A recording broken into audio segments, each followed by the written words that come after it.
اللہ سے ہم ایسے اعمال کی دعا کرتے ہیں جو اعمال مجھے اور آپ کو جنت تک پہنچا دیں. آپ صلی اللہ علیہ وسلم کی حدیث کا مفہوم آتا ہے جو شخص اچھی طرح پورا وضو کرے اور پھر دعا پڑھے اور اس کے لیے پھر جنت کے 8 دروازوں میں سے جس دروازے سے چاہے وہ داخل ہو جائے. وہ جو دعا آتی ہے اللہم اجعلنی من التوابین واجعلنی من المتطہرین.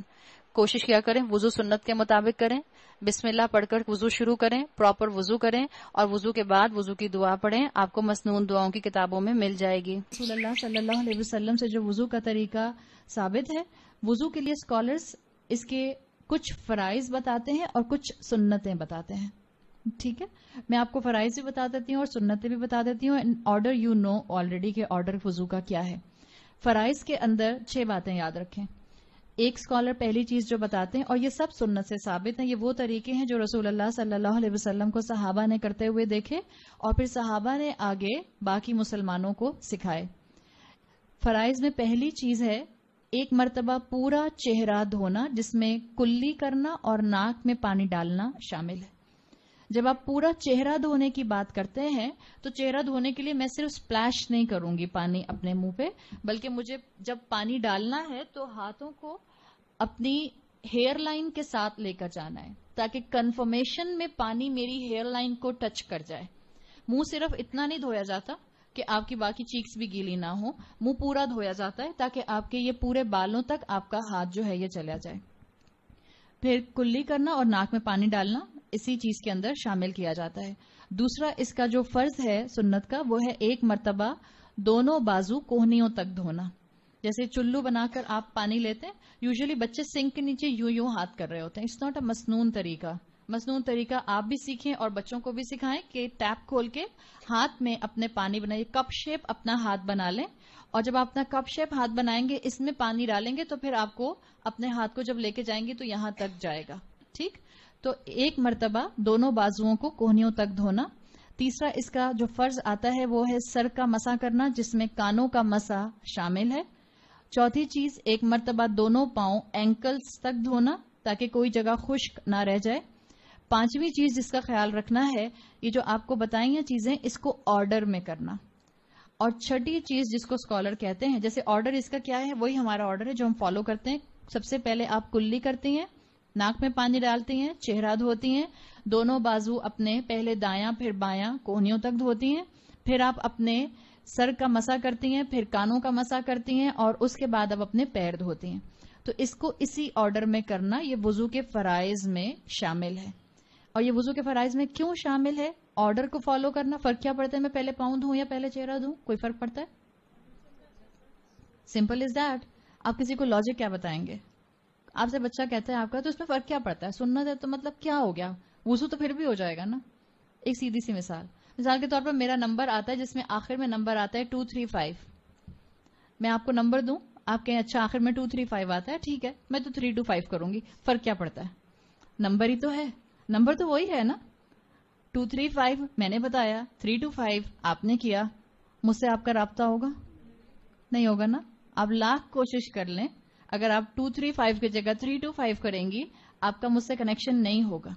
وضو کا بھی یہی معاملہ ہے, نماز کا بھی یہی معاملہ ہے, سب عبادات کا یہی معاملہ ہے. اللہ نے آپ کو ڈائلنگ کوڈز دے دیے ہیں رسول اللہ صلی اللہ علیہ وسلم کے ذریعے.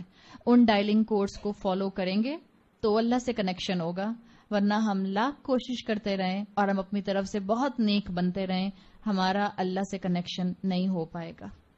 تو اس چیز کا آرڈر خیال رکھنا ضروری ہے. اور چھٹی چیز اسکالرز بتاتے ہیں کہ اس آرڈر کو فالو کرتے ہوئے 2 سٹیپس کے درمیان میں گیپ نہ آئے. یعنی ایسا نہیں ہے کہ میں منہ دھو کے باہر نکل آئی, پھر میں نے فون اٹینڈ کیا, پھر میں نے میسج ٹیکسٹ اپنے ٹیکسٹ چیک کیے, پھر میں دوبارہ واش روم میں گئی اور اب میں نے جو ہے منہ دھونے کے بعد مثال کے طور پر اپنے سر کا مسح شروع کر دیا. میں اپنے وضو کی خاصیت کو کم کر دوں گی, کوالٹی کو کم کر دوں گی. تو اسکالرز کہتے ہیں یہ فرائض میں چیز شامل ہے کہ نہ صرف اس کو آرڈر میں کیا جائے بلکہ ان 2 سٹیپس کے درمیان میں گیپ بھی نہ آنے دیا جائے. اور یہ آپ کو اصول, یہ فرائض آپ کو جو ہیں یہ سورہ مائدہ کی آیت نمبر 6 سے مل جاتے ہیں, وہاں اس کی دلائل جو ہیں وہ موجود ہیں. تو یہ فرائض ہیں جس کو بہرحال کرنا ہی کرنا ہے.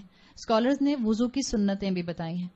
جیسے اگین وہ کہتے ہیں کہ آپ کی نیت ہونی چاہیے کہ میں نے وضو کیا ہے, ٹھیک ہے, یعنی وضو کی نیت سے وضو کرنا، اور نیت کے لیے الفاظ نہیں بولے جاتے، نیت دل کے ارادے کا نام ہے۔ دوسری سنت میں آتا ہے بسم اللہ پڑھنا۔ بعض اسکالرز بسم اللہ پڑھنے کو فرائض میں لیتے ہیں، بعض اسکالرز کہتے ہیں کہ نہیں یہ سنت ہے، اور صرف بسم اللہ 2 الفاظ۔ اگر آپ اپنے واش روم میں کھڑی ہیں تو آپ کو اونچی آواز میں بولنے کی ضرورت نہیں ہے، بس اتنا کہ آپ کے ہونٹ ہلیں صرف، لیکن آپ کی آواز آپ کے اپنے کانوں میں بے شک نہ آئے، اس لیے کہ وہ واش روم ہے۔ تو بسم اللہ پڑھنا۔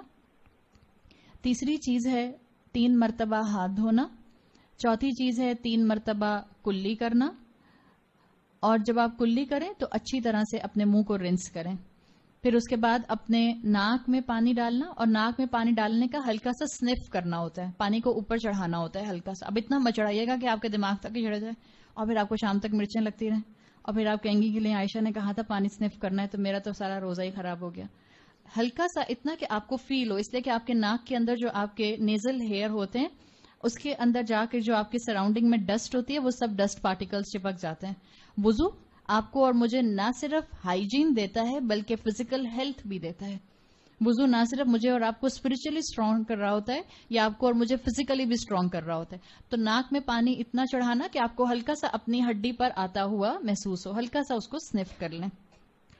تو 3 مرتبہ کلی، 3 مرتبہ ناک میں پانی ڈالنا، اور اس کے بعد چہرہ اپنا دھونا، چہرے کے بعد کوہنیوں تک 3 مرتبہ دھونا۔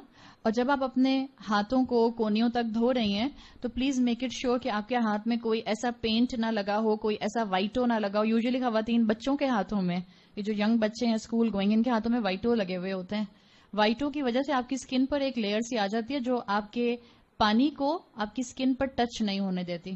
تو پلیز اس کی احتیاط رکھیں۔ جیسے نیل انیمل ہے آپ کا، نیل پالش ہے جیسے آپ کی، اسی طرح سے یہ وائٹو وغیرہ اس طرح کی چیزیں بھی ہوتی ہیں جس کی وجہ سے اسکن پر لیئر آ جاتی ہے۔ تو پہلے اسے صاف کریں، اس کے بعد اپنا وضو کریں۔ خواتین احتیاط رکھیں کہ اگر آپ نے آٹا گوندا ہے تو آپ کے ناخنوں میں آٹا نہ بھرا ہوا ہو، اس لیے کہ اس کی وجہ سے آپ کا اس جگہ پر پانی ٹچ نہیں کرے گا۔ اگر آپ نے مثال کے طور پہ رنگز پہنی ہوئی ہیں، اور بعض دفعہ خواتین کی رنگز بہت ٹائٹ ہوتی ہیں، تو اب آپ کا فرض بنتا ہے کہ جب آپ وضو کریں تو اپنی رنگز کو تھوڑا سا ہلا لیں۔ یا اگر آپ نے ایئر رنگز ایسے پہنے ہوئے ہیں کہ جو آپ کے اسٹڈس بہت ٹائٹ ہیں، یوزلی اسٹڈس ٹائٹ ہوتے ہیں، تو آپ اپنے اسٹڈس کو جب آپ کانوں کا خلال کریں تو یا تو اسٹڈس اتار لیں، یا اس کو ہلا کر اچھی طرح سے آپ اس کے آگے پیچھے اپنے پانی کو موو کرائیں، تاکہ آپ کی جو جگہ گیلی ہونی ہے وضو کے لیے، جس کی ریکوائرمنٹ ہے، وہ پوری ہو جائے۔ یا اگر ہاتھوں میں آپ نے چوڑیاں ایسی پہنی ہیں یا بریسلٹ ایسا پہننا ہے جو بہت ٹائٹ ہے، اس کو بھی آپ نے ہلا کر پانی کو اس جگہ پر ٹچ کرنا ہے۔ سر کا مسح کرنے کا طریقہ رسول اللہ صلی اللہ علیہ وسلم نے جو بتایا کہ آپ اپنے ہاتھوں کو، اپنے دونوں ہاتھوں کی، یا آپ کی پنکی کہتے ہیں نا بچے اس کو پنکی کہتے ہیں، اس کو کیا کہتے ہیں؟ رنگ مین۔ یہ بیچ والا کیا ہوتا ہے؟ ٹال مین۔ ہاں، یہ پنکی، رنگ مین اور ٹال مین، ان تینوں کو آپ ملا لیں گے، اور یہ آپ کی انڈیکس فنگر اور آپ کا تھم مین جو ہے، یہ 2 آپ کے سر پر نہیں جاتے ہیں، بیکاز آپ کے بالوں کے اوپر جرمز ہوتے ہیں۔ آپ کو الٹیمیٹلی ان دونوں کو کہاں لے کے جانا ہے؟ اپنے کانوں میں لے کے جانا ہے۔ تو آپ کے سر کے جرمز آپ کے کانوں میں نہ جائیں، اس لیے حکمت آپ کو یہ سکھائے گی کہ آپ اپنی ان 6 انگلیوں سے سر کا مسح کریں گے۔ اور جب آپ اپنے سر کا مسح کرتے ہیں تو سر کا مسح بس یوں نہیں ہے، یہ سر کا مسح نہیں ہے، آپ نے یہ جو بنایا ہے، آپ اپنی ہیئر لائن سے شروع کرتے ہیں اور آپ اس کو پیچھے نیپ آف دا نیک، گدی تک لے کر جاتے ہیں، ٹھیک ہے؟ اور اگر آپ نے مثال کے طور پہ جیسے میری یہ پونی بنی ہوئی ہے، یا میرا اگر یہاں بن بنا ہوا ہے، یا اکثر خواتین وہ برج آج کل آتے ہیں، کلپس وہ لگاتی ہیں بالکل اس جگہ پہ، پلیز اس کو کھولنا ہوتا ہے وضو کرنے سے پہلے، ورنہ جو ریکوائرمنٹ ہے وہ ریکوائرمنٹ یہ نہیں ہے کہ میرے بال روپنزل کی طرح کے ہیں، گو کہ نہیں ہے میرے بال روپنزل کی طرح کے، میرے چھوٹے سے بال ہیں۔ اگر آپ کے بال روپنزل کی طرح کے تو آپ کہیں کہ نہیں مجھے شاید مسح کرتے ہوئے اپنے بالوں کی چٹیاں تک ہاتھ لے کے جانا ہے، نہیں، ریکوائرمنٹ سر ہے، تو جتنا آپ کا سر ہے وہ ڈیمپ ہونا چاہیے مسح کے ساتھ۔ اگر میں نے یہاں پونی بنائی ہوئی ہے تو مجھے اپنی پونی کو لوز کرنا ہوگا، اگر میں نے جوڑا باندھا ہوا ہے، اگر میں نے بن بنایا ہوا ہے تو مجھے کلپ کھولنا ہوگا، کھول کر نیچے گرا دیں اپنے ہاتھوں کی، اس طرح سے آپ اس کو اسکالرز یوزلی عام زبان میں کینچی کہتے ہیں، اپنے ہاتھوں کی کینچی اس طرح سے بنائیں، اس جگہ سے آپ شروع کریں گی اور پیچھے گدی تک لے کے جائیں گی، اور اس کے بعد ان ہاتھوں کو واپس لانا ہوتا ہے۔ ہم خواتین کے بال تو زیادہ تر بڑے ہوتے ہیں نا، ہم واپس لائیں گے تو ہم پتہ نہیں کیا بن جائیں گی، تو اس کا طریقہ ایک یہ ہوتا ہے کہ آپ جب واپس لائیں تو آپ سٹیپ میں واپس لے آئیں، ٹھیک، یہاں تک آپ واپس لائیں گے، تو آپ نے 1 2 3 4 5 جو بھی کرنا ہے، بجائے سے کہ میں پورا یوں گھماؤں، مرد تو یوزلی آرام سے گھما لیتے ہیں نا، آدھے انچ کا تو بال ہوتا ہے ان کا، تو ان کو تو کوئی ایشو نہیں ہوتا. آپ جب واپس لائیں تو آپ اس جگہ پر اس کو 1 2 3 4 کر کے یہاں واپس لے آئیں. اب یہ جو آپ کی 2 انگلیاں بچ گئی ہیں، اس سے آپ انڈیکس فنگر کو اپنے کان کی اندر پوری شیپ میں لے کے جاتے ہیں. یعنی جو آپ کی کان کی شیپ ہے، آپ اسے کھول کر پورا اس انڈیکس فنگر کو اس سے اس کا خلال کرتے ہیں، اور جو تھم مین ہے اس سے کان کے پیچھے آپ پورا خلال کرتے ہیں. ٹھیک؟ تو اللہ تعالیٰ نے بہت سٹرکچر قسم کا آپ کو وضو کا طریقہ بتایا ہے، اس کو فالو کرنے کی ضرورت ہے. اور اس کے بعد 3 مرتبہ پاؤں دھونا اپنے ٹخنوں تک، اپنے اینکلز تک. یہ وضو کی سنتیں ہیں. آلموسٹ وہی طریقہ ہے جو فرائض میں آتا ہے. فرق صرف آپ کو یہ محسوس ہو رہا ہوگا کہ فرائض میں ایک ایک مرتبہ بھی ان حصوں کو دھونا آتا ہے جن کو سنتوں میں 3 مرتبہ دھونے کی بات آتی ہے. جیسے 3 مرتبہ ہاتھ دھونا، ایک مرتبہ ہاتھ دھونا بھی کافی ہے. جیسے 3 مرتبہ جو ہے وہ ہاتھ میں کپ شیپ پانی بنا کر کونیوں تک لے کر جانا، ایک دفعہ بھی آپ کر لیں گی تو وضو ہو جائے گا. تو کسی قسم کا کسی کے پاس کوئی ایکسکیوز نہیں ہے. جیسے 3 مرتبہ پاؤں دھونے کا ہے، آپ نے ایک ایک مرتبہ دونوں پاؤں دھو لیا، آپ کا وضو ہو جائے گا. 3 مرتبہ دھویا، ویل اینڈ گڈ. بس وضو کرتے ہوئے ہمیشہ خیال رکھیں پانی کا اسراف نہ ہو. پورا نل کھول کر وضو نہ کریں، ہلکا نل کھول کر کنٹرولڈ اس کی جو ہے سپیڈ رکھ کر وضو کریں، تاکہ آپ ساتھ ساتھ جو ہیں وہ ایک اور عبادت کا ثواب حاصل کر لیں. اور مردوں اور عورتوں کے وضو میں کوئی فرق نہیں ہے.